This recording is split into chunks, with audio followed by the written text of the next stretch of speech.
여러분 안녕하십니까, 민경기입니다. 오늘 그 의료기기 설계관리로서 그 의료기기 연구개발에 관계된 내용이 되겠습니다. 그래서 오늘 그 제가 이제 강의를 하게 되었고요. 그래서 의료기기 설계관리 기법이고 그 의료기기 연구개발을 하기 위한 우리가 어떻게 규격을 살펴보고 그것을 어떻게 이해해야 되냐, 그런 관점에서 한번 준비를 해봤습니다. 제 연락처가 있어요, 여기. 그러니까 강의를 듣다가 궁금하신 점이 있으시면 언제든지 연락을 주시면 됩니다. 뭐 카톡을 주셔도 되고 메일로 주셔도 되고 관계없습니다. 자, 그러면 지금부터 시작하도록 하겠습니다. 그 교육 목표하고 목차를 먼저 말씀드리면, 먼저 그 기술문서 사례를 통해서 간단히 그 설계 관리의 그 개념을 좀 말씀드리고, 그 다음에 의료기기 설계관리 규격을 좀 말씀드릴 거예요. 그래서 의료기기에서 우리가 어떤 규격을 알고 접근을 해야 되는지 말씀을 드리고, 그 다음에 IEC 601-1 3판과 그 설계 관련 규격을 같이 섞어서 여기서 이제 그 말씀을 드릴 겁니다. 그 다음에 이제 본격적으로 여러분들이 연구 개발을 시작할 때 그 어떻게 이제 그 제품에 대한 그 시장 요구사항과 또 이제 그 제품에 대한 그 기능적 요구사항, 이런 것들을 어떻게 잡아내야 되는지 여기에 대해서 말씀드릴 거고요. 그 다음에 이제 마지막으로 설계 및 개발 관련 해당 양식들이 있어요. 그거 사례를 좀 보여드리고 이제 기록 관리 사례를 좀 보여드릴 거예요. 그래서 이런 것들이 다 GMP인데 국내 GMP는 그래도 그 그래도 그 설계 입력이 뭐고 뭐 출력이 뭐고 이런 거를 민감하게 많이 안 다뤄요. 왜냐하면 그 보통 투맨데이다 보니까 2등급 의료기기, 전자의료기기 같은 경우에도 그 두 사람이 나와서 하루 심사하는 경우가 많고, 또 한 사람이 나와서 이틀 심사를 해도 실제적으로 그 설계 입력과 출력을 다루진 않고, 아무래도 이게 GMP 같은 경우에는 이제 생산이 주된 거다 보니까 아, 그런 그 너무 디테일하게는 그러니까 디테일한 걸 다루긴 하는데, 자세한 것까지 보고 가는데 실제적으로 이제 생산에 관계된 걸 보고 제품이 개발된 과정에 대해서 그 설계 입력이 뭐냐, 뭐 설계 출력이 뭐냐, 이런 거에 대해서는 많이 안 보죠. 그러나 CE나 FDA로 넘어가게 되면 심사가 굉장히 까다롭습니다. 그러니까 설계 그 과정 중에서 변경된 그 이력까지 다 다루다 보니까 굉장히 많은 보안이 나와요. 그래서 그 여러분들이 좀 크게 오늘 이 강의를 좀 들으시면서 연구 개발할 때그 어떤 식으로 그 제품을 설계해야 될 것인가, 이런 것들을 좀 말씀드리고요.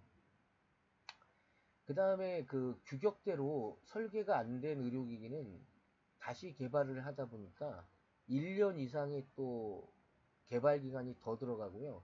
그러니까 처음부터 규격을 볼 줄 알아야 돼요. 그 규격을 볼 줄 모르면 엉뚱한 의료기기를 만들게 된다, 이런 얘기입니다. 그러니까 성능 시험을 할 수 있게 만들어줘야 되는데 성능 시험을 할 수 없게 만들어주면 다시 만들어야 되는 거예요.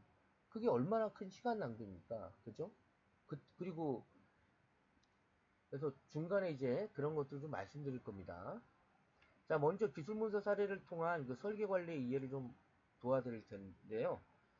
우리가 기술문서를 보면은, 기술문서 심사 의뢰서에 보면은, 이제 그, 뭐, 회사명이나 이런 건 됐고요. 그다음 맨 처음에 이제 기술문서 심사를 들어가지 않습니까, 우리가?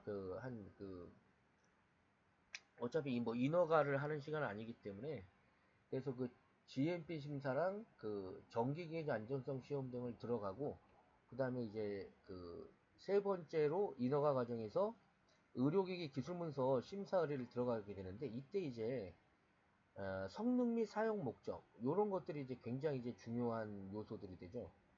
그래서 나머지는 크게 안 바뀌는데, 이 시험원에서 성능 및 사용 목적, 여기에 이제 적합하냐 적합하지 않냐에 따라서 이제 많은 그 변경이 일어날 수도 있어요. 예. 그래서 이제 그 시료를 맡기기 전에 이미 그 담당자와 한번 이렇게 얘기를 하면서 얘가 의료기기로 만들어졌냐 안 만들어졌냐를 보죠 먼저. 예, 그런 사례가 있었고요. 하여튼 쭉 말씀을 드리면은 기술문서에 관한 자료에서는 사용 목적에 관한 자료, 물리화학적 특성에 관한 자료, 전기기계적 안전성에 관한 자료, 생물학적 안전에 관한 자료, 또 방사선 제품이면 뭐 CR이라든가 엑스레이, DR 이런 제품들은 방사선 안전에 관한 자료를 내야 되죠. 그리고 이제 전기가 들어간 이상은 전자파 안전에 관한 자료를 내고요.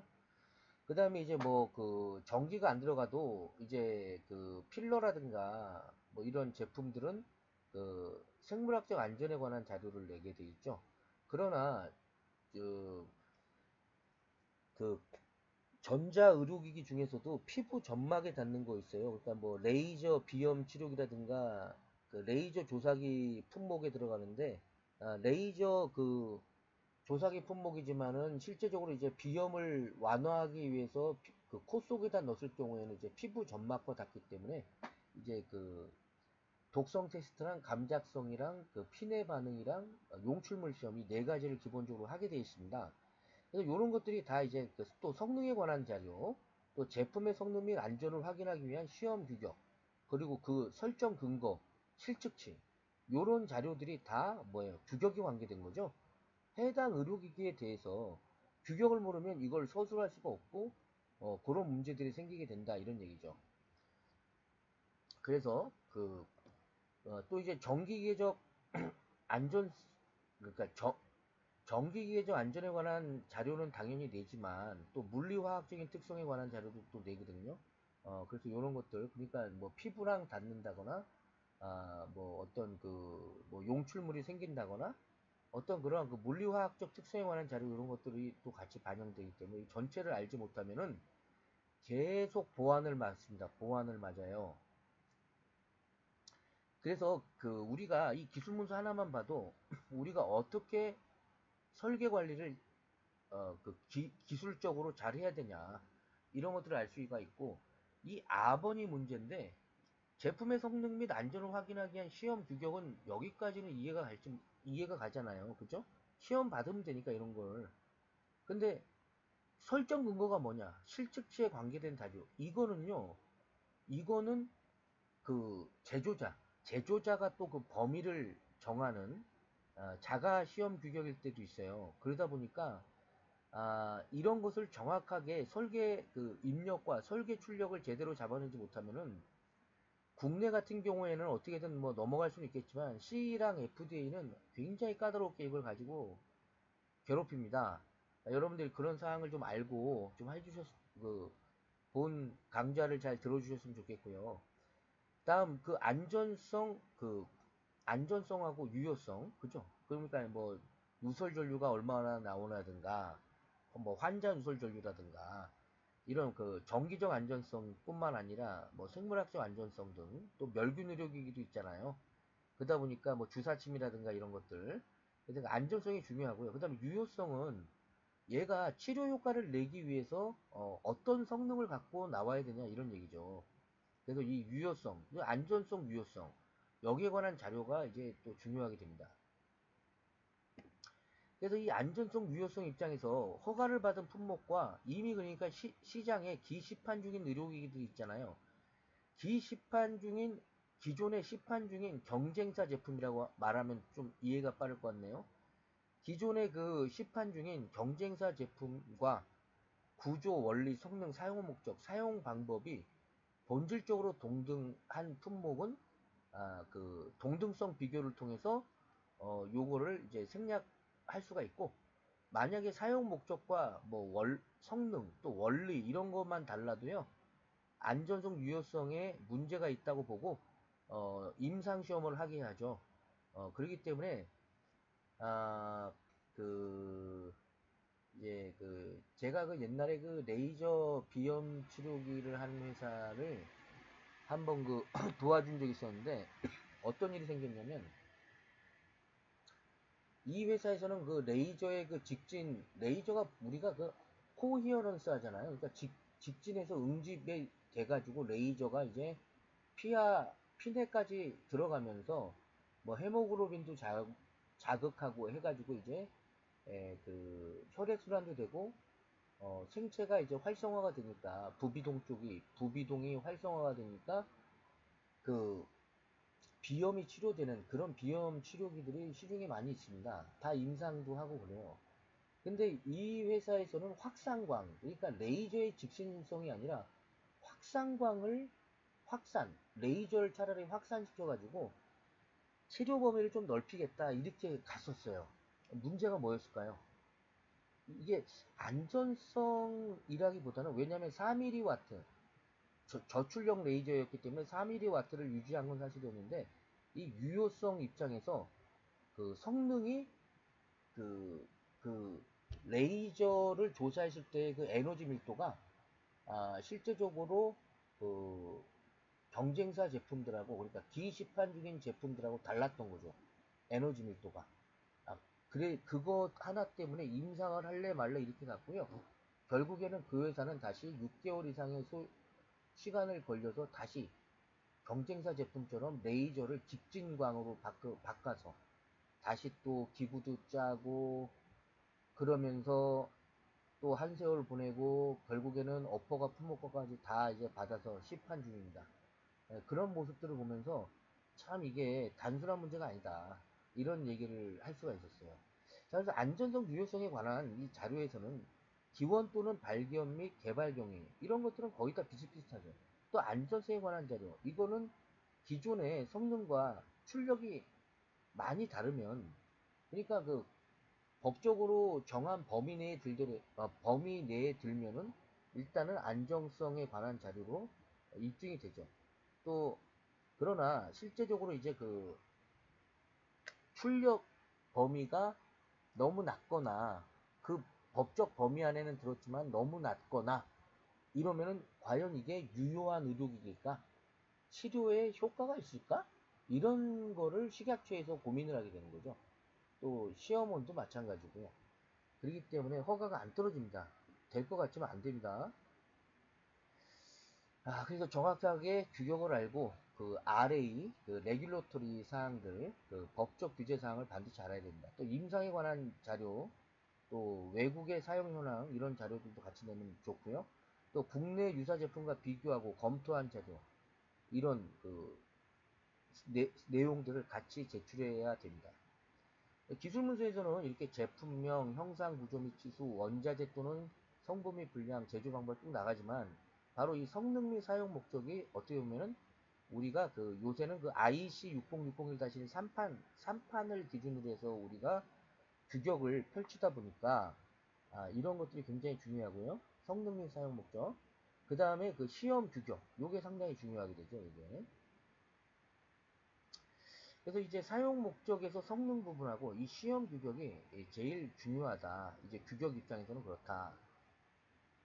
이렇게 말씀드릴 수가 있고요. 그러니까 사용 목적, 성능 부분하고 시험 규격. 요것도 이제 성능이죠. 성능 시험은 성능 시험인데 이 안에는 이제 그 다음에 나옵니다. 요거 전기계조 안전성에 관한 시험하고 전자파 안전에 관한 시험, 성능에 관한 시험.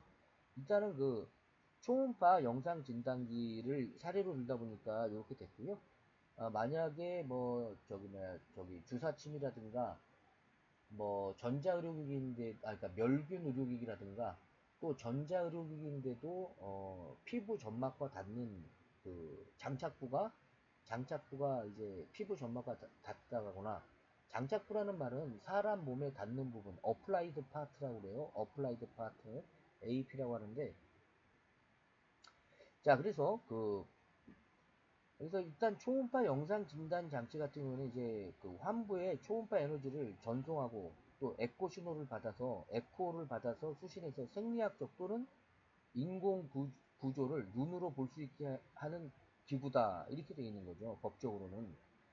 그래서 의료기기 그 품목 분류 그 고시가 있거든요. 그래서 그 고시에 의거해서 이렇게 정의가 되고 거기에 이제 뭐 2등급 의료기기 뭐 이렇게 쭉 나와 있죠. 시험 규격은 그러니까 전자의료기기다 보니까 시험 규격에서는 전기계조 안전성에 관한 시험, 전자파 장애에 관한 시험, 성능에 관한 시험 이런 걸 보고 그 다음에 3판 시험이다 보니까 필수 성능들이 규정이 많이 돼야 돼요. 그 다음에 위험 관리 그래서 그 저기 위험 리스크 어널리시스라고 해서 그 일반적으로 그 위험 관리 요것도 해줘야 되고, 또 유저빌리티 엔지니어링, 또 여기 빠졌네요. 소프트웨어 밸리데이션, 또 요런 것들을 같이 반영을 해줘야 되는 거죠. 네, 그래서 요런 것들이 다 이제 그 뒤에 가면 이제 한꺼번에 말씀드릴 수가 있는데, 근데 위험 관리 필수, 또 이제 얘 자체의 필수 성능 규정하고, 이 필수 성능은 이제 그 저기 뭐야 이센셜 퍼포먼스랑 베이직 세이프티, 즉 이센셜 퍼포먼스 필수 성능과 베이직 세이프티 기본 안전이 무엇인가를 분명히 이 의료기기를 그 개발할 때 설계 단계에서부터 이거를 반드시 규명을 하고 들어가지 않으면 나중에 고생을 합니다. 또 위험 관리도 개발 초기부터 해야 되죠. 그럼 사용 적합성, 요새는 저기 3판이다 보니까 사용 적합성도 내야 되고요. 그 다음에 소프트웨어 밸리데이션 내야 되죠. 그래서 그 여기서 요게 이제 가장 기술 문제에서는 요게 가장 의미가 있을 것 같아가지고, 왜냐하면 전기계조 안전성에 관한 시험은 그 저기 규격대로 받으면 되잖아요. 또 그 IEC 60601-1이니까 또 전자파 장애에 관한 시험, 그럼 IEC 60601-1-2로 받으면 되죠. 그 다음에 성능에 관한 시험, 그러면 자기 그 해당 의료기기의 규격 IEC 60601-2-M번이라고 봐야 되는데, 그 해당 그 번호에 맞는 그 규격을 갖다가 하면 되죠. 그죠? 또 규격이 없으면 시험원과 상의해서 하면 되고, 요렇게 되지만은 지금은 3판이다 보니까 이런 것들을 같이 해야 됩니다. 그래서 성능에 관한 거 하나만 보면은 이 두 개는 규격이잖아요. 1-4, 이건 규격이고, 성능에 관한 시험도 얘도 규격이니까, 그러면 그 예를 들어서 뭐 초음파 의료기기가 분해능, 시험 항목이 분해능이다. 그러면 수직 분해능은 2mm 이하가 돼야 된다. 뭐 종양을 발견한다거나 어떤 태아의 얼굴을 본다거나, 또 이제 뭐 저기 뭐야 수종이라고 그러나 하여튼 우리 몸 안에 암은 아니지만 그 물방울 같은 것들이 이제 있을 수 있거든요. 조직에 그, 그런 것들을 보기 위해서는 그 수직 분해능이 뭐 이렇게 된다, 수평 분해능이 이렇게 돼야 된다. 또 최대 깊이는 그 제시된 최대 표시 깊이 이상의 화면상으로 확인해야 된다. 뭐 거리 정확도는 수직거리 정확도, 수평거리 정확도는 기준값의 플러스 마이너스 5% 이내 또는 1mm 이해해야 된다. 또 시간 정확도, 또 혈류 속도의 정확도. 왜냐면 이제 초음파로 혈류 속도를 측정할 수도 있으니까 도플러를 이용해서, 도플러 효과를 이용해서 할 수가 있겠죠. 그 블러드 플로우를 측정할 수가 있으니까 이런 값들을 쭉 적는다는 거죠. 그러면 이런 사항들을 알고 개발하지 않으면 문제가 될 수 있다. 이런 얘기입니다. 물론 이제 뭐 저기 뭐 이하가 돼야 된다. 수직 분해량은 2mm 이하가 된다. 하여튼 이러한 그 규정을 그 규격이 있으니까 규격을 보고 가지 않으면 안 된다 이거죠. 그죠? 근데 예를 들어서 초음파를 영상 진단기를 개발하는데 뭐 혈류 속도를 이거를 정확도를 이걸로 하죠 이거. 거리 정확도를 측정할 수 없게 개발이 돼 있다. 그러면 이거 때문에 반려가 된다는 얘기죠. 잘못하면. 그죠? 그러니까 이런 사항을 알고 또 정 모르겠으면 개발하기 전에 시험원 담당자랑 또 이렇게 상의를 해서 개발을 해야죠. 무작정 개발하는 사람은 없을 거 아닙니까? 근데 실제적으로 무작정 개발하는 사람들이 있어요. 그 대표적인 게 이제 그 전에 또 제가 들은 얘기인데, 어느 회사에서 그 고압산소 챔버를 만들었는데, 그 의료용 고압산소 챔버를 만들었는데 그 치료 자체가 접수가 안 됐죠. 왜냐면 시료를 접수하려고 시료를 접수하려고 시험원을 찾아갔어요. 이 회사 직원이. 그랬더니 그 고압산소 챔버가 21가지 그 성능 시험하는 부분이 있거든요. 규격에는 21개를 성능 시험에 하게 돼 있는데, 뭐 고압산소 챔버 내에 그 이산화탄소 농도랑 뭐 뭐 산소 농도랑 이런 거를 뭐 몇 개를 측정을 못하게 개발을 한 거예요. 17가지만 측정할 수 있게 개발했더라고요. 그럼 공산품으로 고압산소 챔버가 또 따로 있어요. 그럼 공산품으로 팔면 되는데 뭐 병원에 팔려니까 문제가 확 생기죠. 그거 다시 개발하는데 1년 걸렸습니다. 1년. 예, 그 뒤로 뭐 팔고 있다는 얘기는 들었는데 하여튼 굉장히 심각합니다. 규격을 모르면. 그리고 이렇게 예, 그러니까 규격을 보고 좀 규격대로 성능 시험할 수 있게 만들어서 가야만 의료기기 성능 시험을 할 수가 있어요. 안 그러면 그냥 치료 반려됩니다. 그거 의료기기로 안 봐요. 예. 자, 그래서 규격이 중요한 겁니다. 그래서 설계 입력이 뭐고 출력이 뭐고 오늘 같이 좀 얘기 좀 하면서 전체적인 거를 좀 말씀을 드릴 거예요.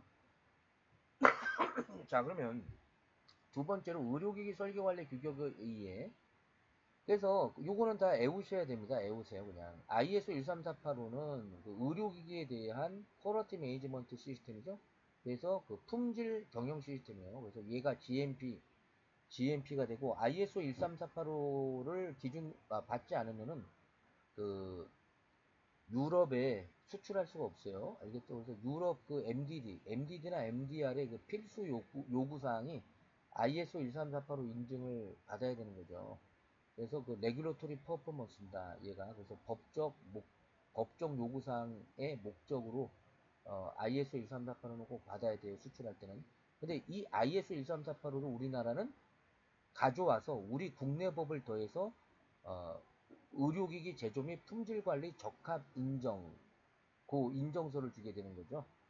그래서 우리나라는 이제 KGMP라고 하는 게 근거가 이제 ISO 13485가 들어온 거고요.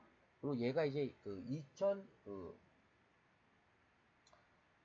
그래서 얘가 지금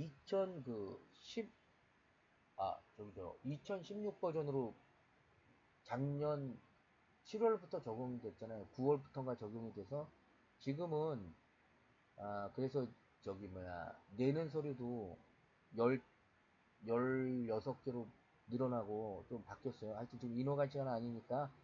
자, 그래서 ISO 13485는 의료기기 품질 경영 시스템이다 이 말이에요. 의료기기 품질 경영 시스템. ISO 14971은 그 위험 관리입니다. 의료기기에 대한 위험 관리. 그래서 어플리케이션 오브 리스크 매니지먼트 투 메디컬 디바이스 있습니다. 이거 의료기기 위험 관리 규격이에요. 외우세요. ISO 14971은 의료기기 위험 관리 규격이다. ISO 10993은 바이오로지컬 이벨루에이션 오브 메디컬 디바이스. 그래서 의료기기의 생물학적 안전성에 대한 평가죠. 생물학적 안전성에 대한 평가는 ISO 10993입니다. 그 다음에 IEC 60601-1은 그 메디컬 일렉트릭 이퀴프먼트. 그래서 그 전자 의료기기에 대한 그 제너럴 리ኳ어먼트 포 베이직 세이프티 앤 이센셜 퍼포먼스죠. 그래서 그 기본 안전과 필수 성능 요구 사항입니다. 예, 그래서 IC 6060-1 이게 지금 3판이에요. 3판. 3판이다 보니까 전에는 3판이 되기 전에 2판일 때는 그 세이프티만 있었는데 지금은 이제 베이직 세이프티와 이센셜 퍼포먼스까지 이렇게 확장이 됐고 이센셜 퍼포먼스조차도 이제 필수 성능 요구 사항도 이 안전 베이직 세이프티에 입각해서 안전이 고려되어 있는 그래서 안전성과 유효성이 고려되어 있는 필수 성능 요구사항인 것입니다. 그래서 IEC 601-1은 우리나라 말로 전기기계적 안전성에 관한 공통 기준 규격이다. 알겠죠? 전기적 전기기계적 안전성에 관한 공통 기준 규격이다. 이렇게 보시면 되고요. IEC 6060-1-X 그래서 1-뭐 5 그 1-6도 있고 1-8도 있고 9도 있고 11, 12 쫙 이게 보조 규격이라고 합니다. 영어로는 콜레이터럴 스탠다드인데 우리는 이제 얘를 보조 규격이라고 하고요. IEC 6060-2- 이거는 이제 그 2-N 이거 X지만 이제 N 그래서 1번부터 60 몇 번까지 쫙 있어요. 그러면 이제 얘가 해당 기계 뭐 저주파 치료기면 저주파 치료기 뭐 전기 수술기면 전기 수술기 초음파 영상 진단기기면 영상 진단기기 심전도 기계면 심전도 기계 뭐 이런 식으로 그 저기 뭐야 그 저기 개별 규격, 개별 규격이 존재하게 되는 겁니다. 파티큘러 스탠다드죠. 그러니까 해당 의료기기에 대한 성능 시험을 할 수 있도록 해놓은 규격이다. 이렇게 보시면 되죠. 그 다음에 IEC 62304. 그래서 62304는 이제 그 메디컬 디바이스 소프트웨어가 되겠습니다. 그래서 그 소프트웨어 라이프 사이클 프로세스예요. 그래서 그 의료기기의 그 소프트웨어 라이프 사이클에 대한 그 처리인데 요것이 이제 그 소프트웨어 밸리데이션까지 이어지면서 그 3판이다 보니까 지금 3판 IEC 6061-1 3판을 우리가 지금 쓰고 있거든요. 이제 그 1, 2, 3, 4등급 모두 3판을 쓰고 있어요. 그래서 그 IEC 62304가 바로 그 소프트웨어 그 라이프 사이클 프로세스다. 이걸 좀 기억하시고 얘가 이제 소프트웨어 밸리데이션 보고서가 나오는 거죠. 여기서 연관이 되는 거죠. 그다음에 IEC 62366은 이제 그 사용 적합성입니다. 그래서 그 의료기기에 대한 메디컬 디바이시스 어플리케이션 오브 유저빌리티 엔지니어링 투 메디컬 디바이스. 그래서 그 의료기기에 대한 사용 적합성에 대한 적용이 규격이 IEC 62366이 됩니다. 그래서 일반적으로 의료기기를 개발했다고 하면요, 이 요 규격을 서로 적용해야 됩니다. 한 가지만 적용할 수 없어요. 다 적용해야 돼요. 아셨죠? 그래서 규격과의 관계를 한번 설명을 드리고 싶어서 준비했는데, 오늘 우리가 그 의료기기 이제 설계 관리 기법을 공부하다 보니까 이 규격과의 관계를 이제 그 우리가 설계 및 개발에서 각각 이제 62304 소프트웨어 라이프 사이클 프로세스랑 그러니까 소프트웨어 밸리데이션이죠. 그 다음에 그 IC 60601-1 3판, 그 다음에 ISO 1497, 그래서 그 의료기기 위험관리 규격, 그 다음에 여기 하나를 더 넣어야 되는데 지금 빠졌죠. 그래서 IEC 62366 사용 적합성 규격까지 해서 하나, 둘, 셋, 넷, 다섯. 얘네들이 서로 이제 그 얘네들은 그 한마디로 어떤 의료기기를 개발하든지 반영을 해야 된다 이런 얘기입니다. 아셨죠? 그리고 이제 그 해당 의료기기의 개별 규격, 초음파 영상 진단기기는 초음파 영상 진단기기의 그 규격까지 반영해서 가야 되는 거죠. 예. 그래서 ISO 13485 의료기기 품질 경영 시스템에서 의료기기 인증서 그러니까 7.3절이 그 ISO 13485는 의료기기 품질 경영 시스템이고요. IEC 62304는 의료기기 소프트웨어 수명 주기 라이프 사이클 프로세스고요. IEC 60601-1은 그, 그 전기 기계적 안전성에 관한 공통 기준 규격이고요. 그 다음에 ISO 14971은 의료기기에 대한 위험 관리 리스크 매니지먼트 규격이고요. IEC 62366은 사용 적합성 규격이고요. 그 다음에 그 해당 의료기기의 그 성능 시험을 하는 규격이 있죠. IEC 60601-2- 몇 번 요게 있습니다. 자, 그럼 여기서 보시면 우리는 오늘 설계 관리 얘기를 해야 되다 보니까 이걸 반영해야 돼. 이 규격들을. 그래서 ISO 13485 이 의료기기 품질 경영 시스템도 7장 7.3절부터가 이제 그 설계 및 개발에 관한 내용입니다. 그래서 7.3.1이 설계 및 개발 계획, 입력, 출력, 검토, 검증, 유효성 확인. 예, 그래서 이 검토는 영어로 리뷰죠. 리뷰. 검증은 베리피케이션, 베리피케이션이고 유효성 확인은 밸리데이션입니다. 그래서 리뷰, 베리피케이션, 밸리데이션. 또 개발성 변경 관리, 생산 및 서비스 제공, 식별 및 추적성 뭐 이런 식으로 나가는데 얘네들이 이제 그 IEC 62304 소프트웨어 그 수명 주기에서는 여기 설계 계획부터 유효성 확인, 밸리데이션까지 여기랑 연관이 되죠. 소프트웨어 개발 프로세스랑. 그 다음에 그 검증부터 관리까지는 이제 그 소프트웨어 유지 보수 프로세스, 또 이제 이런 추적성, 트레서빌리티 부분은 그 소프트웨어 형상 관리 프로세스. 그래서 소프트웨어 버전이 뭐고, 뭐 뭘로 개발했고, 뭐 이런 내용들이죠. 그 제조사가 누구고, 그러니까 이걸 형상 관리라고 하는데, 그 소, 예, 소프트웨어 쪽에서는 이렇게 관계가 됩니다. 그래서 그 만약에 서로 이렇게 반영을 안 해주면 요거를 이 규격을 보는 사람은 얘를 왜 반영 안 했냐 이렇게 보안을 또 줘요. 그러니까 알고 기술할 줄 알아야 되겠죠. 그 다음에 그 일반 요구사항과 소프트웨어 개발 프로세스 요것이 이제 그 위험 관리 프로세스에 그 위험 분석으로 들어가고 뭐 요런 내용들이 뭐 위험 분석, 위험 통제, 자녀 위험의 허용 평가, 위험 관리 보고 이렇게 연결이 되는 겁니다. 그리고 요 각각의 규격은 어차피 그 따로 뭐 있으니까 그거를 들으시면 오늘 제가 말씀드리는 요런 내용이 전체적으로 이해가 가시리라고 생각이 돼요. 그 다음에 그 IC 6060-1-1에서 뭐 일반 요구사항 또 프로그램 가능한 전자의료 시스템, 그래서 프로그램 가능한 전자의료 시스템을 PEMS라고 그래요. 그래서 프로그래머블 일렉트리컬 메디컬 디바이스 이런 용어들은 다 애우세요. 알겠죠? 예, 그래서 서로 이렇게 연관이 되는 겁니다. 아, 그래서 그 옛날에 보니까 예를 들어서 그 저기 뭐야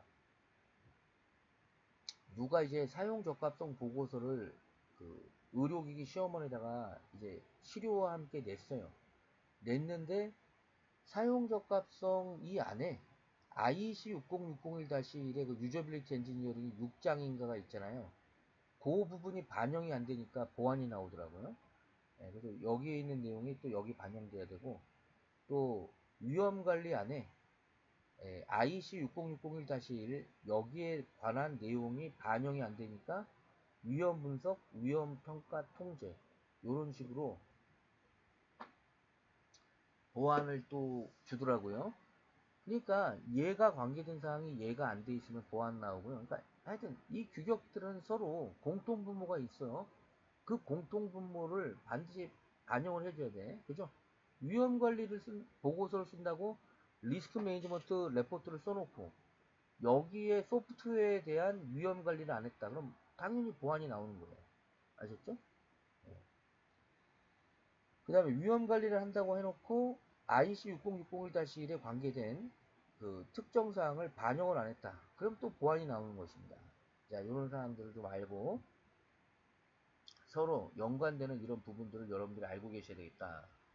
자, 그럼 IC 6060-1 3판의 설계 관련 규격에 의해서 IC 6060-1 3판은 그 현재 이제 3.1판을 우리가 쓰고 있고요. 3.2판이 조만간 나올 겁니다. 근데 하여튼 지금은 3.1판을 쓰고 있고, 아, 그래서 IC 6060-1 이거 적용 시 우리가 IC 6060-1이 뭐예요?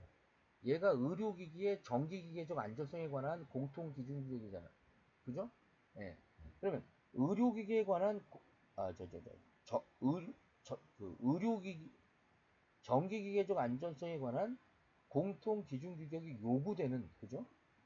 그러니까 전기기계적 안전성에 관한 공통기준규격을 적용 시 요구되는 문서 작성과 시험평가 등 관계된 제조 및 수입업체 위험관리, 리스크 매니지먼트랑 설계관리 체계 오늘 중점적으로 다루는 게 설계관리긴 하지만 말이 설계관리지 위험관리 말이 설계관리지 위험관리 전기계조 안전성에 관한 공통기준규격 601-1 그 다음에 소프트웨어가 들어가면 또 소프트웨어 밸리데이션 해야죠.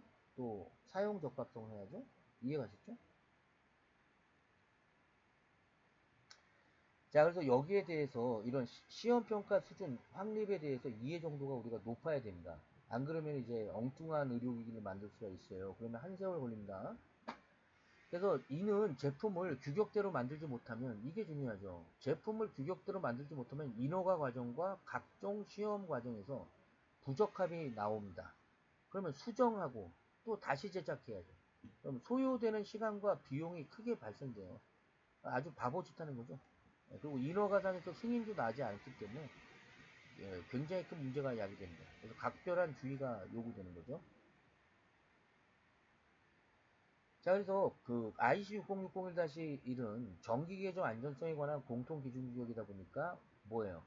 바로 전기가 들어가는 의료기기에 대해서 적용되는 거죠. 그래서 의료용 전기기기 및 의료용 전기 시스템. 자, 됐습니다. 여긴 자, 그래서 3판이다 보니까 한번 이거 한번 볼까요? 그래서 이 This International Standard Applied to the Basic Safety, 그래서 그 국제 규격입니다. 그래서 그 전자 의료기기나 전자 의료 시스템에 대한, 예. 그래서 그 베이직 세이프티와 이센셜 퍼포먼스, 이게 바로 이제 3판의 기본 철학입니다. IEC 60601-1 3판의 기본 철학이 바로 기본 의료기기의 기본 안전과 필수 성능에 대한 규정이 되겠죠. 여기 다 번역이 되어 있으니까 보시고요. 자, 그래서 전기를 사용하는 의료기기에 IC 60601-1 3판이 적용되고요. 얘는 규격이잖아요. 국제 규격이고, 얘를 이제 우리나라 걸로 번역해서 만든 게 의료기기, 전기기계적 안전성에 관한 공통 기준 규격이다, 이런 얘기입니다.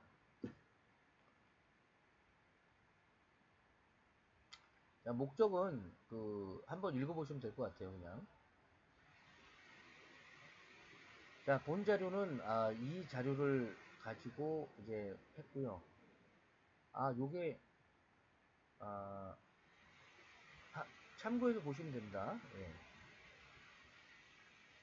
그래서 IC60601-1 3판의 목차가 이렇게 되어 있어요. 그래서 모든 규격은 일반적으로 1절은 적용 범위하고 규격의 스코프랑 목적 관련 규격하고, 2절은 인용 규격, 3절은 이제 용어 및 정의. 그러다 보니까 이제 4장, 여기 4절부터 나와요, 항상. 그래서 규격은 본격적으로 4절부터 나와, 내용이. 일반 요구사항이 있고요. 그 다음에 5절에 전자의료기기 시험을 위한 일반 요구사항, 이렇게 되어 있고, 6절이 전자의료기기 및 전자의료 시스템의 분류, 이렇게 되어 있죠. 그래서 요거 보시면 그 뭐 장착부를 결정한다거나 또 정기적 충격에 대한 보호 정도, 이런 것들. 여기서는 그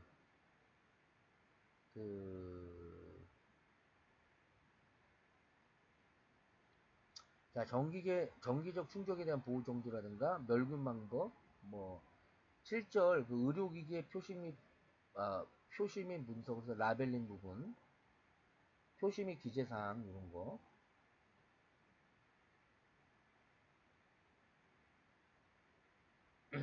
그 다음에 8절에서 전자의료기기의 정기적 유해 요인에 대한 보호.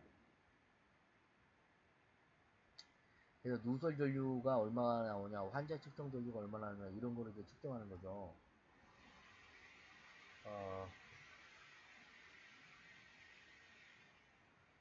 9절에서는 기계적인 위험부, 기계적인 요인에 대한 거.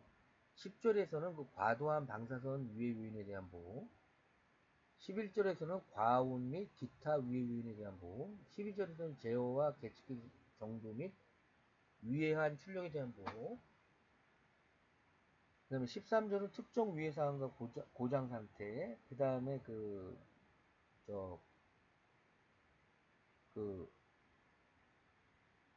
저기 뭐야, 14절에서는 프로그램 가능한 의료용 전기 시스템. 그래서 이게 프로그래머블 일렉트리컬 메디컬 시스템의 약자였죠, 아까 위에서.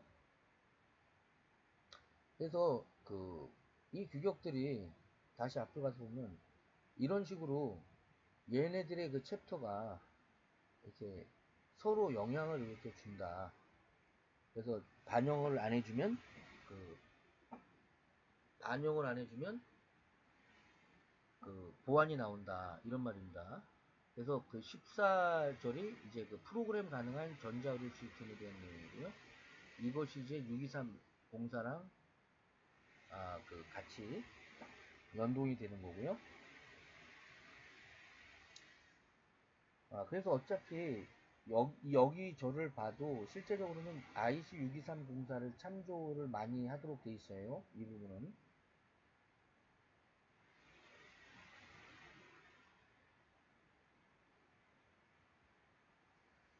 자, 그 다음에 그 전자의료기기의 구조라든가 여기서 이제 그 부품 및 그 조립 일반 해당 부품이 뭐 성적서가 없다거나 뭐 인증을 받지 않은 제품이라든가 그러니까 기술문서에 나오는 그 원자재에서 주요 부품들 있잖아요. 예, 그 주요 부품들이 그 성적서가 없거나 인증서가 없거나 그러면은 그 상당히 또 문제가 생긴다. 근데 여태까지 전체적으로는 어떻게든 진행이 되죠. 왜냐하면 제조사에게 문의를 하면 그 성적서를 보내주거든요. 그러니까 이런 걸 알고 미리 요청을 해서 받아놓으면 시간을 아낄 수가 있어요.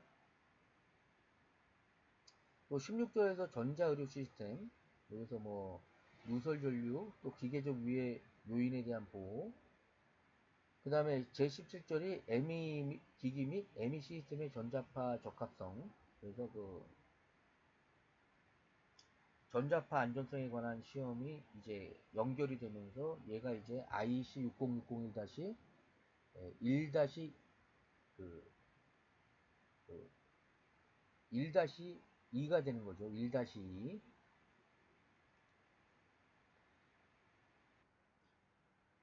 그래서 여러분들이 그 의료기기를 설계하실 때 이 공통 기준 규격이 이제 그 IEC 60601-1이죠. 그래서 전기기계조 안전성에 관한 공통 기준 규격 적용하시고요.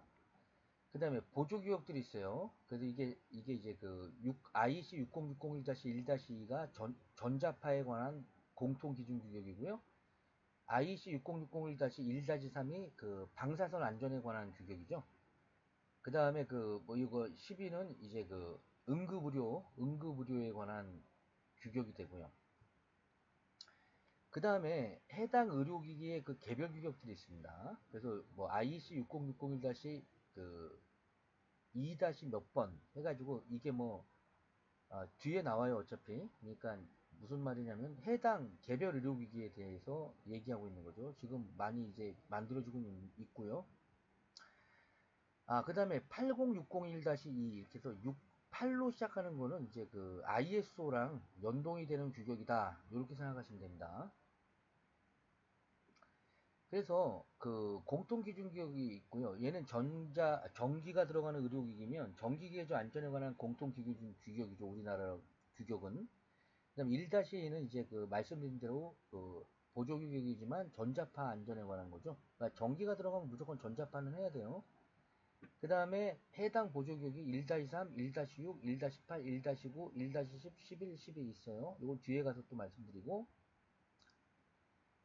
그 다음에 그 개별 규격이 있다고 그랬죠? 그래서 IEC 6060-2-N. 그래서 우리 의료기기가 어디까지 해당되냐 이걸 찾아내야 돼. 알겠죠? 그러면 요걸 통해서 제가 좀 정리를 해드리면,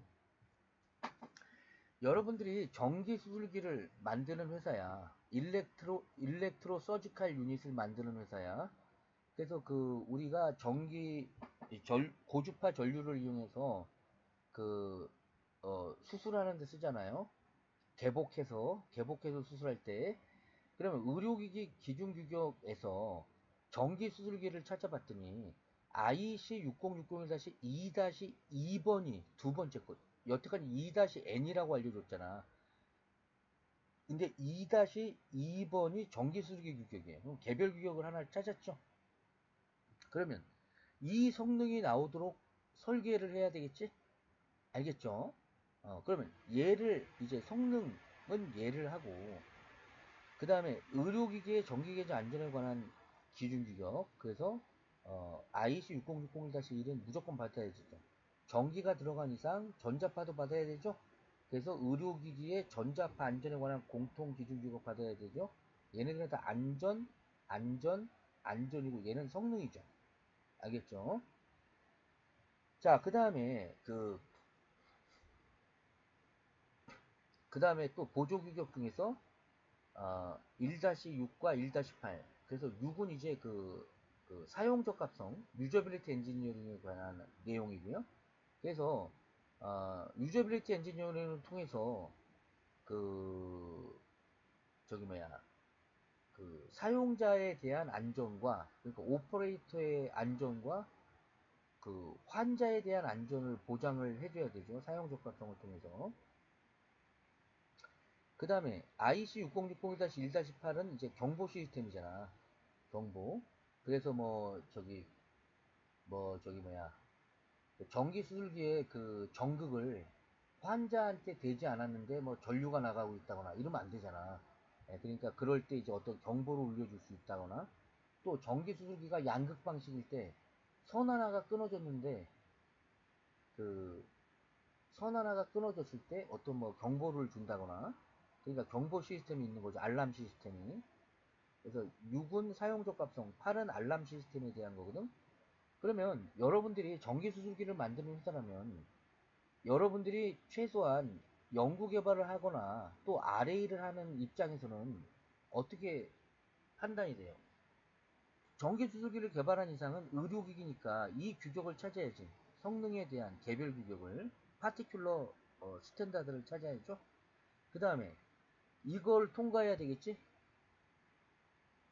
성능은 이거대로 만들고 또 그, 그 전기계조 안전에 관한 요걸 받아야 되니까 이것도 통과해야죠. 그 다음에 전자파도 통과해야 되겠지? 그 다음에 아무래도 고주파 전류를 쓰다 보니까 그 해당 부분에서만 이제 방사가 돼야 되겠죠. 그 다음에 그 의료기기 전기기 안전에 관한 공통기준구역에서 사용 적합성은 이제 해야 되고 당연히 그 다음에 경보 기능이 있구나 그럼 이렇게 찾아내야 된다고. 이걸 찾아내지 못하고 만약에 1-8을 생략하고 가다가 인허가 들어갔는데 그때 가서 막 보안이 나오는 거지. 알겠죠? 그래서 여러분들이 그 설계 관리를 이렇게 규격대로 할 줄 알아야 된다. 이런 얘기고요. 그래서 IC6060-3판은 이미 2005년에 유럽은 했고요. 우리나라는 그 이미 했고 우리나라는 11년 늦게 시작했잖아. 그죠? 그래서 이제 우리나라도 이제 하고 있습니다. 그래서 이런 그 규격들이 들어와서 같이 반영이 되는 게 이제 3판입니다. 3판. 그래서 템스 6060-1-4 소프트웨어 밸리데이션 해야죠. 그 다음에 그 이센셜 퍼포먼스 필수 성능 규정해야죠. 그 다음에 IC60950 MOP Means of Operator Protection 그래서 그 사용자에 대한 안전을 보장해야 되죠.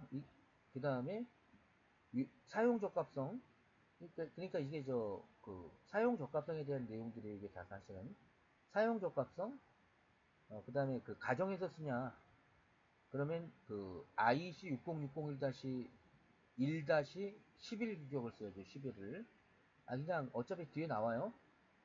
그 다음에 저기 뭐야 그 다음에 뭐 알람 기능이 있냐 그 다음에 리스크 매니지먼트 ISO 14971 또 IEC 6060-1 그래서 전기기계적 안전성에 관한 공통 기준 규격 당연히 기존의 2판을 반영하면서 이제 3판이 된 거죠. 자, 그럼 요걸 통해서 말씀드리면 IEC 6060을 즉 전기계조 안전성에 관한 공통 기준 규격에서 그 2판 때까지는 그 저기 뭐야 IEC 6060-1 1- 전자파랑 그다음에 방사선 기계는 3까지 이렇게 적용하고 끝났다고. 그래서 이때는 그냥 아닙니다. 어차피 인허가 시간이 아니니까 없었어. 시스템 요구사항이랑 소프트웨어 요구사항과 위험관리 요구사항이 없었어. 그죠? 근데 지금 3판이잖아, 3판. 그죠? 그래서 기존에는 세이프티밖에 없었는데 지금은 베이직 세이프티와 이센셜 퍼포먼스가 3판의 기본 철학이라고 그랬죠. 그 다음에 그냥 애우세요. 베이직 세이프티 앤드 이센셜 퍼포먼스, 이게 3판이라고. 그 다음에 1-2가 전자파, 1-3이 방사선이죠. 6이 사용 적합성, 8이 알람 시스템, 10이 생리학적 폐회로 제어 장치예요. 예, 그 다음에 9가 환경 고려 설계, 11이 홈 헬스케어, 12가 응급 의료 환경이야. 그 다음에 지금은 시스템 요구사항이 있고요. 그 다음에 소프트웨어 요구사항으로서 지금은 소프트웨어 밸리데이션 보고서 내죠. 또 리스크 매니지먼트 레포트 내죠. 그리고 지금 또 내죠. 뭐 내요? 그 사용 적합성 보고서까지 같이 내줘야 됩니다. 지금.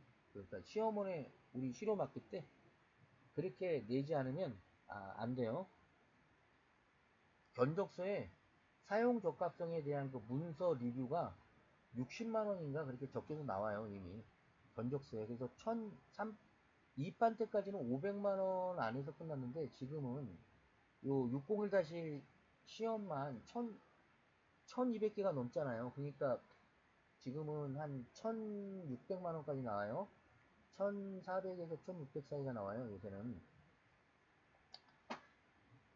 자, 그래서 요렇게 좀 알고 계시고, 그래서 이 규격을 모르면 반영을 안 하고 개발을 하게 되면 나중에 낭패를 보게 된다, 이런 말씀을 드리고요. 그 다음에 왜 얘만 빨간색 칠했을까요? 그러니까 우리나라는 2, 3, 6, 8, 10만 받아들였고 아직은 9번하고 10이라고 12는 받아들이지 않았어. 그러니까 얘네들은 아직 국내에서는 고려를 하지 않는다. 이 규격은 안 봐도 된다 이거죠. 그러니까 우리가 개발을 할 때 우리 회사 제품은 어디까지 반영해야 되냐를 봤을 때는 요 빨간색 안에만 반영하면 된다 이거죠. 예. 근데 문제는 어디서 생겨? 수출할 때지, 수출할 때. 그러면 가정용 의료기기를 만들었어. 여러분들 그런 생각 안 해요? 가정용 의료기기랑 병원용 의료기기가 뭐가 틀리지? 어디까지 성능 시험을 받아야 되지? 어디까지 규격을 적용해야 되지? 그런 생각 안 해보셨나요? 그죠? 그러면 우리나라는 가정용 의료기기면 홈헬스케어 제품인데 가정용 의료기기인데 우리나라는 아직 이거 받아들이지 않았다고 그랬죠. 이 빨간색 안에 있는 것만 받아들였다고 그랬잖아. 그럼 여러분들이 연구 개발을 하거나 RA를 하는 사람이라면 아직 우리나라는 홈헬스케어를 받아들이지 않았다. 이걸 알고 이렇게 가야지. 그러나 그 제품을 수출할 때는 해당 제품을 수출을 해야 될 상황은 요걸 받아야 되는 거죠. 알겠죠? 유럽은 이걸 하고 있으니까. 내 말 이해가죠? 예, 그러니까 국내는 여기까지만 빨간색 안에 것만 받아들이면 되고 설계 관리를 유럽은 여기까지 해야만 수출이 가능하다 이런 말입니다.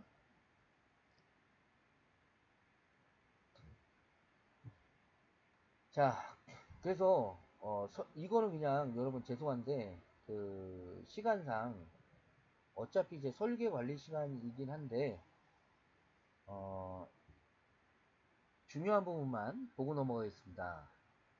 그래서 여러분들이 이제 IC6060-1-3판이 되다 보니까 여러분들이 해당 의료기가 뭐 IT 기기냐, 또 절연과 관련된 보호 수단을 갖고 있냐, 그래서 MOP라고 그래요. 그래서 Means of Protection이라고 그러고요. 이런 약어들은 다 알고 계셔야 돼요. MOPP는 환자 보호 수단, Means of Patient Protection이고 MOP는 Means of Operator Protection. 그래서 얘는 환자 보호 수단, 얘는 조작자 보호 수단. 의사라든가 이런 의료인이 되겠죠. 그 다음에 보조규격 이런 것들이 이제 통합되고 있는데 IC 6060-1-1 이게 바로 이제 그, 그, 저기 뭐야. 지금 얘는 그 601-1 자체 이제 통합이 돼버린 거죠. 예. 그리고 그, 저기 뭐야. IC 6060-1-1-4가 그, 저기 뭐야. 프로그램 가능한 전자의료기에 대한 규격입니다. 그래서 지금은 얘네들이 이제 그 다른 규격이 통합이 된 거죠. 얘는 그러니까 저기 뭐야 저기 통합이 된 거죠. 다른 규격으로. 그 다음에 이제 3파이다 보니까 필수 성능으로 필수 성능이 규정이 돼야 되고요.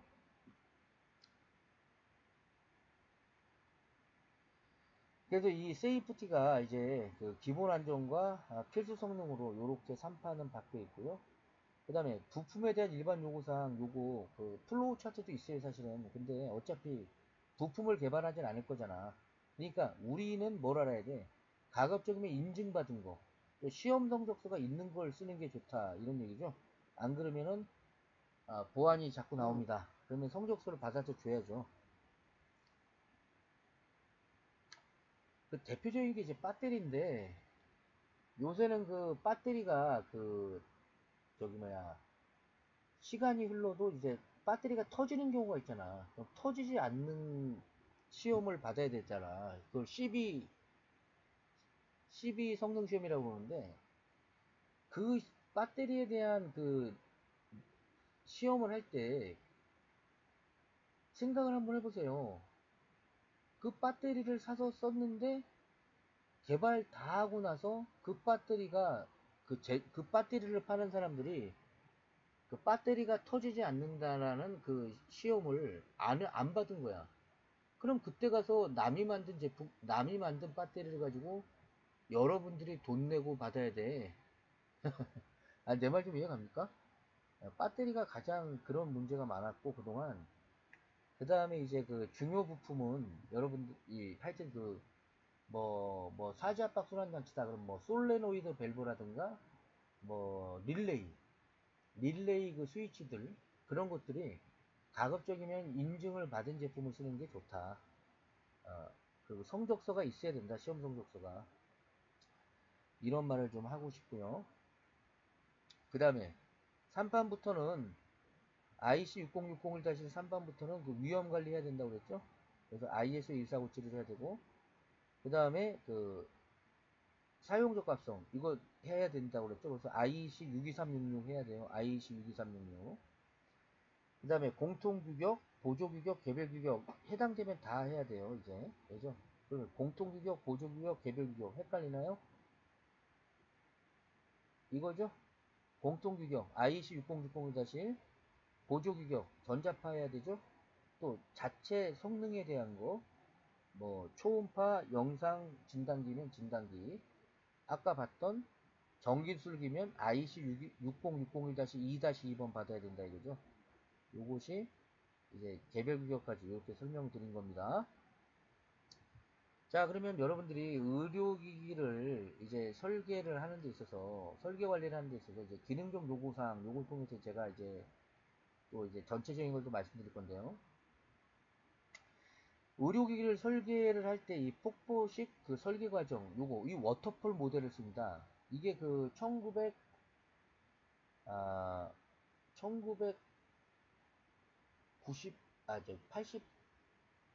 87년이었나? 죄송합니다. 그 뒤에 나오는데, 자, 하여튼 그 워터폴 모델을 국제 그 조화기구, 그때는 이제 GHTF라고 그랬죠. 글로벌 하버나이제이션 테스크포스에서 의료기기 연구개발에 있어서 이 워터폴 모델을 제안을 해줬어. 그래서 사용자, 의료인들의 어떤 시장의 요구사항이 있고, 그것을 디자인 입력, 설계 입력을 하고, 디자인 처리를 한 다음에 디자인 출력을 하고, 의료기기를 최종적으로 만들어라. 이런 얘기죠. 그럼 각각의 단계에서 리뷰를 하고, 그죠? 어. 그리고 베리피케이션을 해라. 이 베리피케이션과 밸리데이션의 차이는 뭐예요? 베리피케이션은 각 단계에서, 이 내부에서 각 단계별로 검증을 하는 건 베리피케이션이야. 검증. 그러나 밸리데이션은 뭐야? 입력과 출력에 대해서 이 전체를 보는 거죠. 이건 밸리데이션이야. 그래서 밸리데이션이란 말은 그래서 우리나라 말로, 그러니까 영어로는 얘도 검증이고 얘도 검증이잖아. 검증이니까 구분이 안 되잖아. 그래서 베리피케이션은 검증이라는 말을 많이 쓰고, 밸리데이션은 그래서 유효성 확인. 해당 의료기가 입력부터 출력까지 전체가 다 원하는 기능이 나와야 되다 보니까 밸리데이션은 유효성 확인이라는 말을 많이 쓴다 이런 얘기예요. 그래서 설계 입력에서 이제 디자인 인풋, 투입 요소가 뭐고, 이건 이제 성능 요구사항이 되는 거죠. 초음파 같으면 이제 뭐 그 저기 수평 해상도, 수직 해상도 이런 것들. 그 다음에 그것들이 이제 설계 출력이 제대로 됐냐. 그럼 이제 자가 시험을 하던, 공인 시험을 하던 그런 성적서들이 이제 있어야 된다는 얘기가 되는 거죠. 자, 그래서 설계와 관계된 용어들을 모르실까봐 이제 DHF가 디자인 히스토리 파일이야. 그래서 양산 제품의 설계 이력. 그래서 그동안 계속 고쳤으니까 설계 이력이 없을 수가 없잖아. 개발 과정에서 변경된 내용을 적으라는 얘기지. 우리나라는 이런 걸 안 적으면서 한 번에 만드니까 나중에 가짜로 만드는 경우가 많아요. 그렇지만 이제 그때라도 시정 및 예방 조치에다가 적용을 해서 그때라도 하게 되니까 뭐 심사원들은 알아요. 이게 가라구나라는 걸 아는데 그냥 넘어가죠, 일반적으로. 그렇지만 하여튼 문서는 있어야 돼. 문서가 없으면 문제가 돼. 하여튼 DMR은 디바이스 마스터 레코드 또는 그 예, 디바이스 마스터 레코드, 디바이스 마스터 파일이라고도 하죠. 그래서 양산 제품에 대한 사양 및 절차 등이 포함된 기록 문서다. 디바이스 마스터 레코드. 자, 그 다음에 입력, 출력, 검증. 이게 바로 다 이거죠. 요거 쭉. 입력, 출력. 여러분, 이건 설계 입력입니다. 그래서 설계를 실현할 때 기준이 되는 게 뭐냐. 그러니까 한마디로 성능 요구사항이 되죠. 또, 뭐 전자파면 전자파에 대한 입력. 또, IEC 60601-1이면 60260-1 이런 것들이 이제 있는 거고. 설계 출력은 그 입력이 출력이 나왔냐, 이 설계를 실현된 결과가 설계 입력이 되는 거죠. 설계 검증은 이런 입력 요구사항에 대해서 충족이 되냐를 객관적인 증거로 제시하는 게 설계 검증이 됩니다. 그래서 시험을 해서 그 서류들이 있어야 돼요. 성적서들이 자가 시험을 하던 공인 시험을 하던.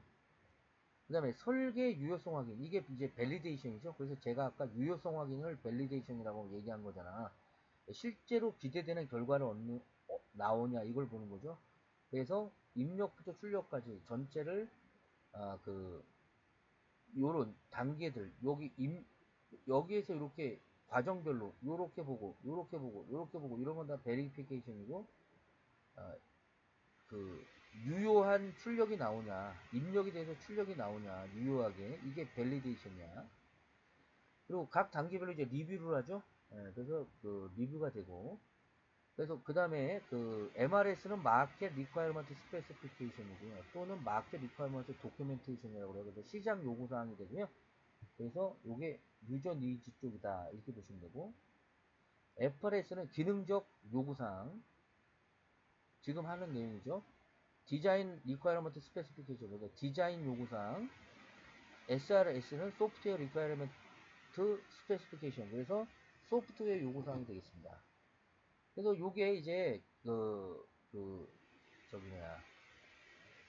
유저 니즈부터 시작해서 고객 요구, 유저 니즈부터 시작해서 프로그램에 가능한 요구사항. 그래서 지금 SRS를 통해서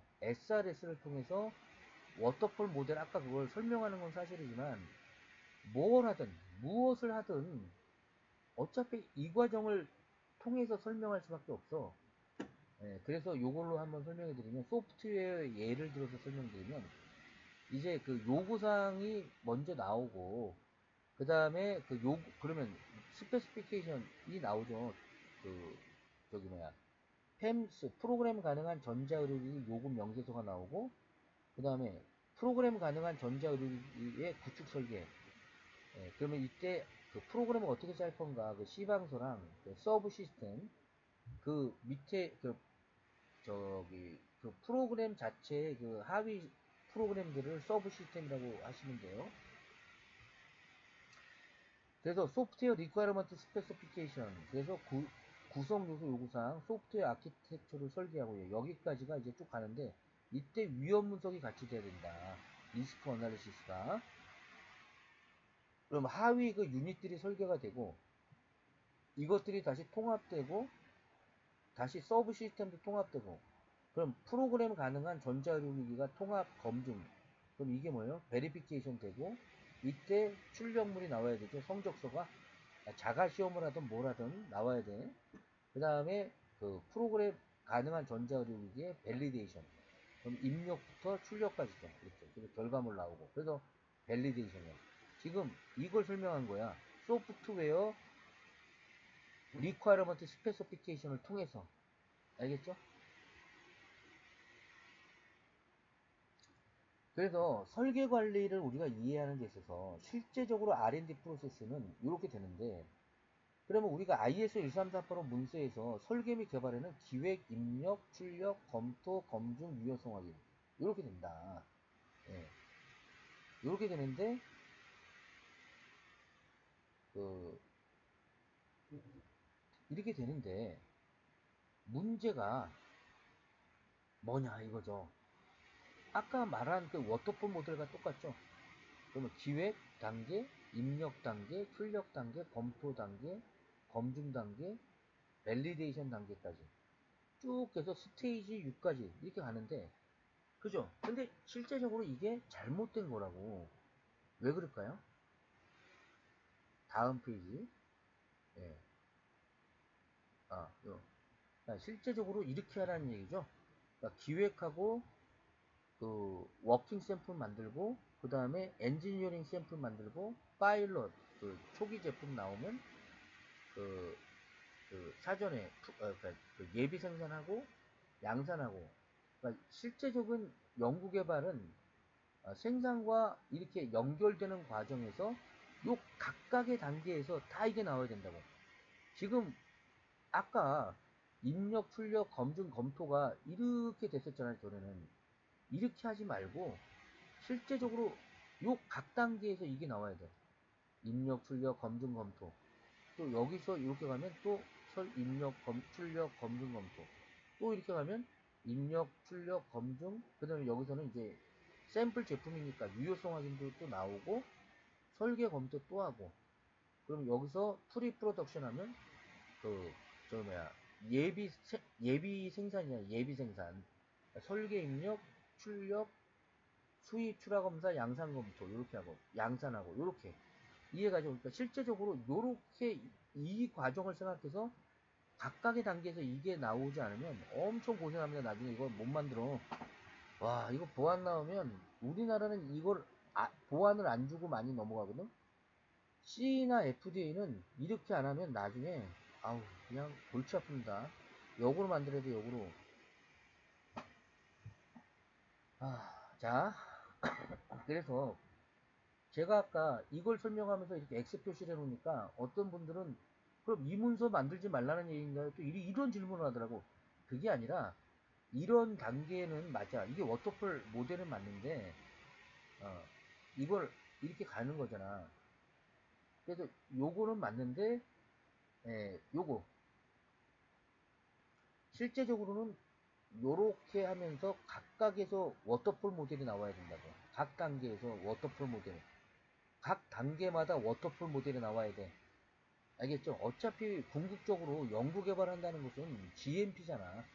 GMP랑, 그러니까 인허가부터 설계 및 개발 관리 모든 게 다 GMP로 귀결이 되거든요. 품질 관리로 귀결이 되잖아. 말이 GMP고 품질 관리지 결국은 생산이잖아. 그러니까 이 관점에서 각 단계에서 워터폴 모델을 이 워터폴 모델을 적용해야 된다고. 각 단계에서 이걸 모르니까 엄청 고생들 하죠 나중에. 자, 이해 갔죠? 그래서 당연히 이 GMP 문서들이 있어야 된다고. 이 GMP 문서들이 그 각 단계에서 나와야 된다고. 각 단계에서 다. 문서가 장난이 아니죠? 많죠, 실제적으로. 그래서 요거를 다시 설명드릴 건데 이따가.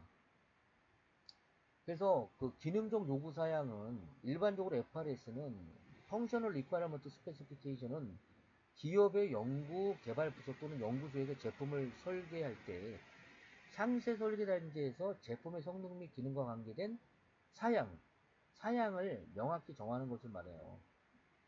그래서 의료기기 FRS는 개발 중인 의료기기가 설계에서부터 완제품으로 완성되기까지 반드시 수반되는 기능적 요구사항들을 명시해야 되고, 이와 관계된 뭐가 있어야 돼?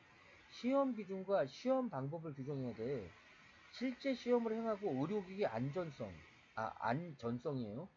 안전성까지 고려할 수 있는 이 일이 FRS야. 그죠? 그래서 의료기기 특성상 인허가와 관계된 모든 규제 업무와 관계가 되는 일입니다. FRS가. 그래서 국내 인허가와 CE 및 미국 FDA 인허가까지 고려시는 굉장히 중요한 의미를 갖고 있어. 항상 설계 입력이 뭐냐, 뭐 설계 출력이 뭐냐 이런 말을 하는데 문서 자체가 없는 거야. 우리나라는 굉장히 문제가 되죠. 그래서 FRS는 기본적으로 시장 요구 스펙, 아까 말했죠. 마켓 리ኳ이어먼트 스페시피케이션과 위험 분석, 리스크 어널리시스, 또 의료기기 규격에서 IEC 60601-1, 또 의료기기 해당 규격, 그래서 IEC 60601-2- 몇 번이냐, 여기서 필수 성능도 규정하고, 또 기술 문서에 이 성능도 같이 넣어주고, 그 다음에 또 뭐 해야 돼? 유저빌티 엔지니어링 해야지. IEC 62366, 또 소프트웨어 밸리데이션 해야 되지. 그래서 IEC의 그 저기서 그 예, 소프트웨어 밸리데이션 해야죠. 자, 이런 식으로 쭉 나가는 거예요. 그래서 설계 및 개발 입력 계획서랑 설계 및 개발 출력 보고서 이런 얘기를 좀 하고 싶어. 이게 문서상 7.3.3, 7.3.4야. 요거 7.3.3. 어? 잠깐 여기서는 그 7.3.2, 7.3.3 이렇게 돼 이렇게 좀 다르게 돼 있고 저기 뭐야? 자 이렇게 그냥 보시면 됩니다. 자 그래서 이 두 가지 예를 들어서 설명해 드리면 설계 입력 자료 목록이다. 그러면 이제 논문이라든가 법정 규제사항, 법적 규제야. 이거 미안합니다. 법적 규제사항, 고객 요구사항, 또 유사 제품과 타사 제품과 비교한다거나 타사 제품의 카탈로그, 설계 및 개발 계획서, 뭐 타사 제품의 뭐 홈페이지가 나와 있다거나 그런 그 홈페이지에 나온 그 스펙 이런 것들이 입력 자료가 돼. 이런 걸 토대로 또 우리나라 그 기술문서 길라잡이 이런 거 있죠? 해당 제품을 만들 때는 그런 걸 고려해서 만들고 설계 출력 자료는 개발 회의록이라든가 도면이 있어야지. 기술문서라든가 제품 표준서 뭐 이런 걸 통해서 이제 그 검증하고 유효성 확인하고 이렇게 하면 되는 거야. 그러면 저기 완제품에 대한 게 유효성 확인이잖아요. 이런 질문하지 말고 지금은 디자인 입력, 디자인 인풋, 디자인 출력, 설계에 관계된 얘기야 지금은. 알겠죠? 설계에 관계된 거. 그러니까 설계인데 어, 각 단계에서 설계에 관계된 그 입출력이다 이렇게 하면 돼. 그러니까 그 완제품에 대한 얘기가 아니라 설계 단계에서 입출력이야. 이건 자동으로 알게 돼. 그래서 예를 들어서 개발 개념을 설명하고 기기 설명, 사용 목적, 적응 중이 뭐고, 뭐 주요 구성이 뭐고, 임상적 효과가 뭐고, 개발 제품의 기대 성능 사양이 뭐고 이런 식으로 먼저 규정을 하잖아. 그러면 기기 설계 개요. 그러면 기기 참조 규격은 뭘 참조했고, 논문, 경쟁사 자료, 필수 원칙하고 필수 원칙 체크리스트, 뭐 위험 평가, 동등성 평가 이런 거 쭉 하고. 그 다음에 개발 제품 관련 규제사항, 그러면 식약처 관련 규제사항, 전기계조 안전성, 전자파 안전성, 생물학적 안전성, 소프트웨어 검증 및 유효성 확인, 물리화학적 특성 자료, 이런 걸 미리 쫙 개발 단계에서 작성을 해야 되는 거야. 그리고 시험 및 검증은 어떻게 하겠다. 이건 방법만 제시하는 거지. 설계 입력에서는. 그래서 설계 목표는 결국에는 설계 개발 계획서, 경쟁사 자료, 뭐 논문, 법적 규제사항, 시장 요구사항, 유사 제품 이렇게 쭉 하고 위험 분석, 또 필수 성능 요구사항, 의료기기 공통기준 규격 이런 거, 또 개별 규격 이런 걸 반영해서 목표를 잡아야지. 자 그럼 예를 한번 들어서 얘가 이제 초음파 영상 진단기의 설계 입력 사항이야. 그러면 디자인 인풋, 잠깐만 요거부터 설명할게 먼저. 그러니까 설계 입력에는 동작 주파수의 정확도, 뭐 분해 등 쫙 있었잖아 아까. 그죠? 그러면 동작 주파수의 분해능에서 우리 회사의 제품은 동작 주파수 정확도는 플러스 마이너스 20%로 하겠다 이렇게 잡았어. 근데 문헌을 찾아서 봤더니 이 문헌에는 15% 이내로 나온 거야. 그럼 우리가 잘못 설계한 거지? 그럼 15%로 고쳐야지. 이걸 얘기하고 싶었던 거야. 알았죠? 어. 그러면 또 성능에서 분해능이 있어. 그럼 수직 분해는 2mm, 3mm 이렇게 잡았는데 뭐 사양 검토 결과 뭐 법적 규제가 2mm 이하가 된다, 3mm 이하가 된다 이렇게 나와 있는 거야. 관련 문헌을 찾아봤더니 아 그러면 아 우리도 이렇게 하자 이런 거죠. 그리고 또 때에 따라서는 그냥 제조자가 이걸 정하면 되기도 해. 대부분은 다 그래. 제조자가 스펙이야. 그러니까 제조자가 정해서 가 그냥. 그렇지만 내가 지금은 하고 싶은 얘기는 규격대로 안 하면 문제가 된다는 걸 알려주고 싶은 거잖아, 지금. 같이 그 얘기를 하는 거잖아. 그러니까 우리는 플러스 마이너스 20%로 동작 주파수를 설계했는데 이 관련 문헌과 동등성 등등 이런 자료를 찾아봤더니 15%야. 잘못 설계하고 있는 거지? 고치란 말이지, 이걸로. 그러면 여기까지가 이제 설계 입력이단 말이야, 예를 들어서. 그러면 설계 출력은 어떻게 돼? 전체적인 디자인 아웃풋과 베리피케이션, 밸리데이션, 즉 검증과 유효성 확인은 어떻게 하겠냐. 이런 아니 그러니까 보고서를 쓰라고 그냥. 보고서를 쓰고 핵심은 얘라고 핵심은. 그러면 이제 앞에서 동작 주파수의 정확도 분해는 하고 이렇게 들어갔잖아. 결정적 스펙은 15%로 결정했잖아. 수직 분해능은 2mm, 수평 분해능은 3mm로 결정했잖아.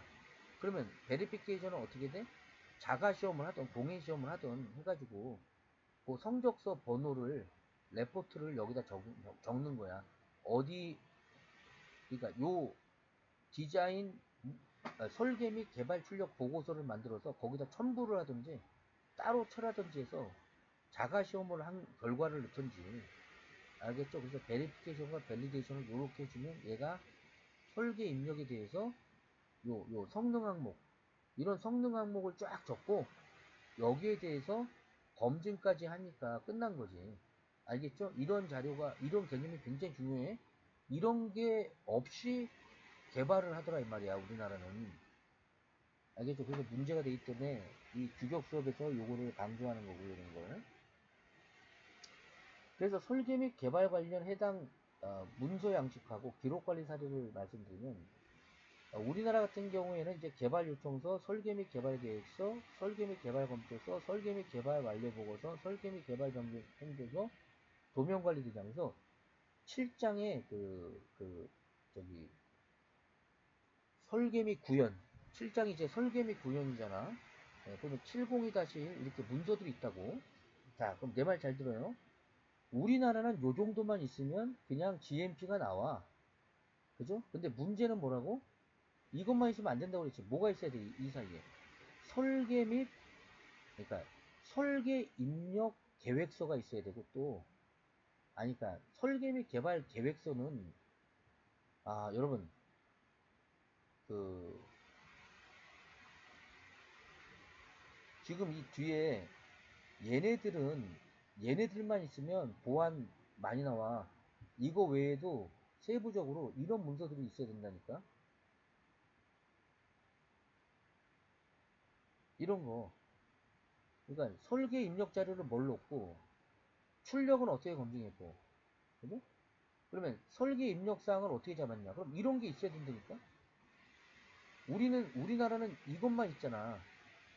이렇게 적으면 안 되고, 맨 처음에 어떻게 설계했는데, 뭐 어떻게 찾아봤더니 잘못돼서 이렇게 했다. 이런 근거, 자료까지 다 남아야 돼. 알았죠? 그러니까 우리나라는 이런 게 없잖아.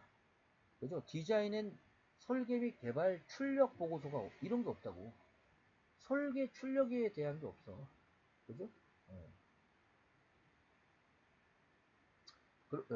이렇게 보시면 돼. 그래서 크게는 어차피 이제 수업을 정리해야 되다 보니까 이런 문서들이 있어야 된다. 그럼 사례를 보여드리면 설계 및 개발을 위해서 제품의 기능 특성, 그래서 프루브 삽입 없이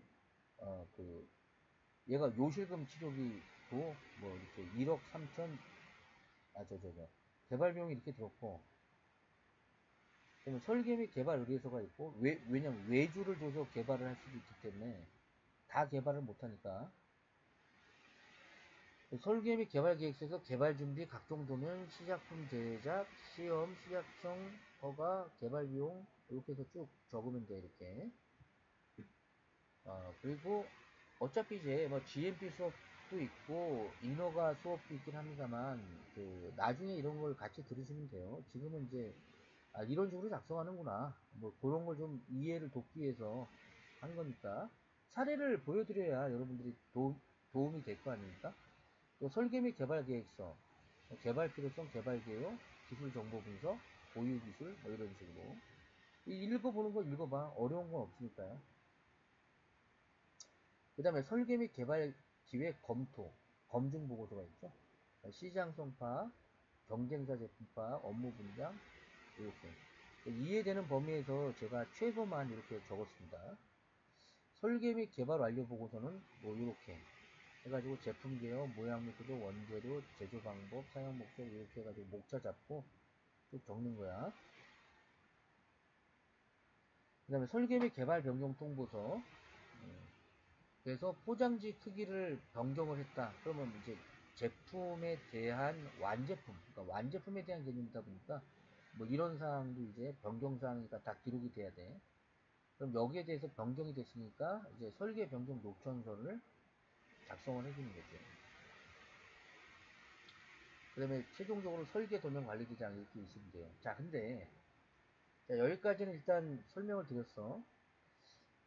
그래서 이거는 사례로 제가 말씀드렸고, 그, 그러니까 설계 입력과 설계 입력에 대한 그 검증한 출력, 그러니까 요런 자료들도 만들 줄 알아야 되고, 이런 자료들도 만들 줄 알아야 돼. 알겠죠? 자, 이렇게 말씀드리고, 오늘 전체적으로 그 의료기기 그 설계관리 기법에 대해서 말씀을 드렸습니다. 그 그렇게 난해하지는 않았을 것 같고, 그래서 여러분들이 그 앞으로 의료기기 설계 관리를 이제 이런 전체적인 큰 틀에서 하시면은 될 것 같습니다. 예. 자, 그럼 오늘 수업 여기서 마치겠습니다. 예, 감사합니다.